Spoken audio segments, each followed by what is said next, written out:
Good morning, good afternoon everyone. Ngayong araw na to ay isang espesyal na araw ng aking kapatid na si Nalin Lang. And happy birthday sa iyo kapatid. At sa lahat ng mga visitors, family, supporters ng ating mga contender ngayon, welcome po kayong lahat. Salamat sa pagdalo, sa pakikiisa sa pagdiriwang ng kaarawan ni kapatid Nalin Lang. At sa lahat po ng mga contenders, ibigay niyo po ang inyong pinaka-the best na performance at asahan yung ibibigay din ng mga judges natin ang pinaka-the best scores for you.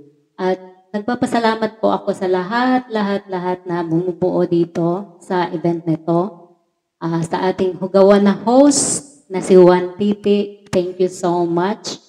At sana maging successful ang event na ito. At sa lahat ng mga owners na nandito ngayon, shout out po sa inyong lahat. Hindi ko na maisa-isa. Basta lahat kayo, welcome kayo lahat dito. Lalo na sa yung isa kong family na sa Tres Guapitos Legitan, headed by Owner Ding. Thank you so much for coming here. At sa mga kapatiran ko na nandito din. Thank you so much, guys. Sa lahat, thank you so much kay Beb Honor Queen ng TDF. Thank you. Thank you for coming here too. And sa lahat ng mga kaibigan ni kapatid Nalin Lang, welcome po kayong lahat at pwede po kayong bumati.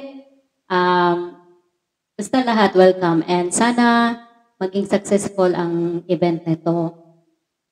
Because this is the very first event na sinelebrate dito sa LYSF.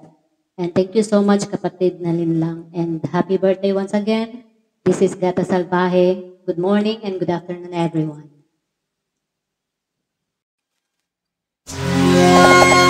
Happy birthday, kapatid Nalin Lang. This is for you.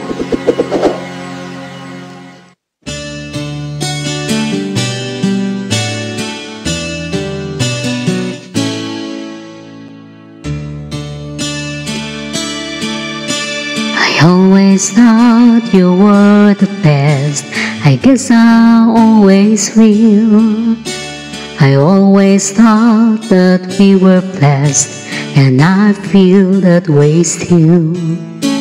Sometimes we took the hard road, but we always saw it through. If I had only one friend left, I wanted to be you. Sometimes the world was on our side, sometimes it wasn't fair.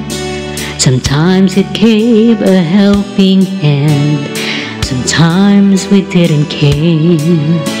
'Cause when we were together, it made the dream come true.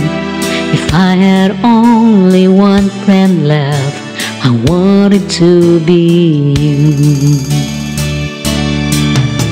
Someone who understands me and knows me inside out, and helps keep me together and believes without a doubt that I can move a mountain, someone to tell it to. If I had only one friend left, I wanted to be you.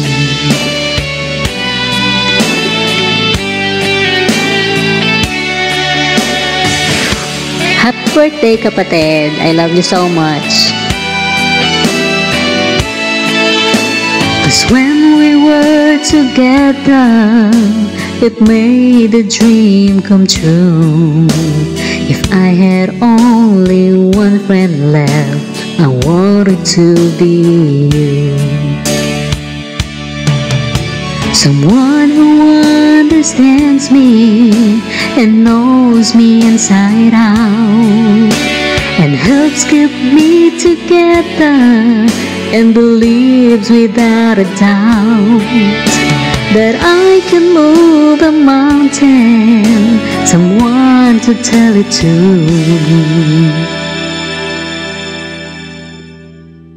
If I had only one friend left, I want it to be you. Ayan, happy birthday again, kapatid. I love you so much.